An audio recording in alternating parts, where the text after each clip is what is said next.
సర్కార్ ఇండియాకు స్వాగతం. తెలంగాణలో స్థానిక సంస్థల ఎన్నికల నగారం మ్రోగిన నేపథ్యంలో సత్తుపల్లి నియోజకవర్గం షెమ్మునిగూడెం గ్రామంలో స్థానిక రాజకీయం వేడెక్కింది. షెమ్మునిగూడెం గ్రామంలో ప్రధాన పార్టీలుగా కాంగ్రెస్, బీఆర్ఎస్, సిపిఎం ఉండగా బీఆర్ఎస్ కాంగ్రెస్ గ్రామ అభివృద్ధి కోసం పొత్తుగా ఏర్పడి కాంగ్రెస్ పార్టీ అభ్యర్థిగా జాస్తి ఉషారాణిని ఇరు పార్టీలు ఏకగ్రీవంగా ఎన్నుకోవడం జరిగింది. ఈ సందర్భంగా బీఆర్ఎస్ నాయకులు దేవపత్తుల సీతయ్య మాట్లాడుతూ గ్రామ అభివృద్ధి కోసం కాంగ్రెస్ పార్టీకి మద్దతు ఇవ్వడం జరుగుతుందని తెలిపారు. కాంగ్రెస్ పార్టీ అభ్యర్థి జాస్తి ఉషారాణి మాట్లాడుతూ గ్రామంలో ప్రతి కుటుంబం నన్ను బిడ్డగా, అక్కగా, చెల్లిగా భావించి నా గెలుపుకు సహకరించాలని కోరారు. గ్రామ నాయకులు పొట్టు వెంకటేశ్వరరావు, గోదా శ్రీనివాసరావు, రంగు రామాచారి, చాగంటి వెంకన్న, ఆర్వపల్లి నరసింహారావు, గ్రామంలో ఇరు పార్టీల కార్యకర్తలు పాల్గొన్నారు. ఏంటంటే గతంలో లాగా కాకుండా మన స్థానికంగా మన ఊరు డెవలప్మెంట్ కొరకు పార్టీలు పక్కన పెట్టి అందరం కలిసి మనం పోరాడదామని అందరం అనుకున్నాం. ముందు మన పార్టీ బీఆర్ఎస్ పార్టీలో ఉన్న సీతయ్య గారి ఇంటికి మనం ఫస్ట్ పోవడం జరిగింది. మేమందరం వెళ్ళి ఇది బాబాయ్ జరిగిన సంగతి మనం అందరం కలిసి చేద్దాం, పార్టీలు పక్కన పెడదాం, ఊరు కోసం బ్రహ్మాండమైన మెజారిటీ ఇవ్వటం కోసం వాళ్ళందరూ మనకు సంపూర్ణమైన మద్దతు ఇచ్చారు.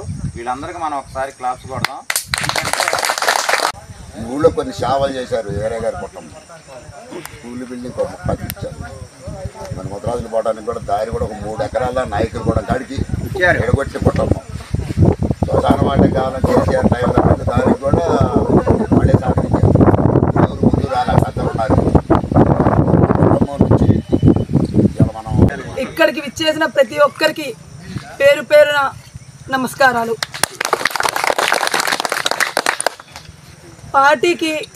పార్టీలు ఇక్కడైతే ఏమొద్దు,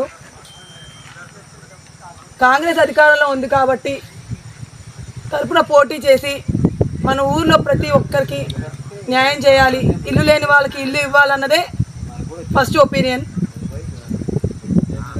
మీ ఇంట్లో ఒక బిడ్డ అయితే, ఒక అక్క అయితే, ఒక చెల్లి అయితే పోటీ చేస్తే మీరందరూ కలిసి కట్టుగా ఉండి ఎట్లయితే గెలిపించుకుంటారో అట్లానే నన్ను కూడా ప్రతి ఒక్కరు బీఆర్ఎస్ అని కాదు, కాంగ్రెస్ అని కాదు, ఇంకేదని కాదు, ప్రతి ఒక్కరూ నా వెనకాలండి నన్ను ముందుకు నడిపించవలసిందిగా ప్రార్థిస్తున్నాను.